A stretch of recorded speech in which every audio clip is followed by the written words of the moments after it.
চট্টগ্রামের চকবাজার এলাকার হিজরা খালে পড়ে নিখোঁজ শিশু সেহলিজের এখনো কোনো খোঁজ মেলেনি। শুক্রবার রাত 8:30টার দিকে ব্যাটারি চালিত রিকশাটি খালে পড়ে 6 মাস বয়সী শিশুটি নিখোঁজ হয়। ফায়ার সার্ভিসের ডুবুরি দল শিশুটিকে উদ্ধার কাজ চালিয়ে যাচ্ছে।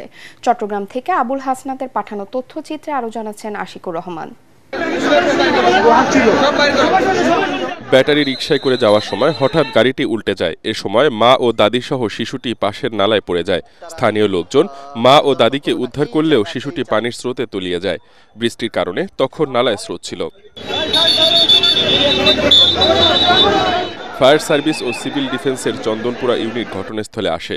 আগ্রাবাদ থেকে পাঠানো হয় ডুবুরি টিম। নালায় ককশিট সহ বজ্র অপসারণে যোগ দেন চট্টগ্রাম সিটি কর্পোরেশনের পরিচ্ছন্ন কর্মীরা। সব মশার বিরুদ্ধে সুরক্ষা দিতে এলো বসুন্ধরা এক্সট্রিম অ্যারোসল। মশার বিরুদ্ধে এক্সট্রিম সুরক্ষা। 7:30টার দিকে বৃষ্টি আসছে, আধা ঘন্টার মধ্যে ফুল হয়ে গেছে।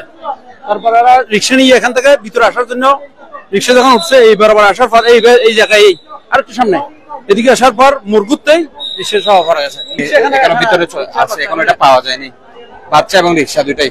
এদিকে ঘটনাস্থলে গেছেন সিটি কর্পোরেশনের মেয়র ডাক্তার শাহাদাত হোসেন। তিনি জানান, শিশুটিকে দ্রুত উদ্ধার করতে এরই মধ্যে সকল ব্যবস্থা নেওয়া হয়েছে। ফায়ার সার্ভিসের সদস্যরা শিশুটিকে উদ্ধার কাজ চালিয়ে যাচ্ছে। ডুবুরি আসছে, ফায়ার ব্রিগেডের লোক আসছে। এর মধ্যে অনেকক্ষণ ধরে আমি এখানে আছি। খালটা তো আমরা রেগুলার পরিষ্কার করি। তারপরে এই যে মানুষজনের মধ্যে এত গণসচেতনতা, এই যে পাশেই বিল্ডিং, সারাক্ষণ ময়লাগুলো ফেলতে থাকে। প্রতি বছরই বর্ষা মৌসুমে চট্টগ্রামের বিভিন্ন নালায় পড়ে স্রোতে তলিয়ে মানুষ মারা যাওয়ার ঘটনা ঘটে। গত বছরে নালায় পড়ে 5 জনের মৃত্যু হয়েছে। খোলা নালা ও ড্রেনের কারণে একের পর এক প্রাণহানির ঘটনা ঘটলেও কার্যকর কোনো পদক্ষেপ নিচ্ছে না কর্তৃপক্ষ। Bureau report, ATN Bangla.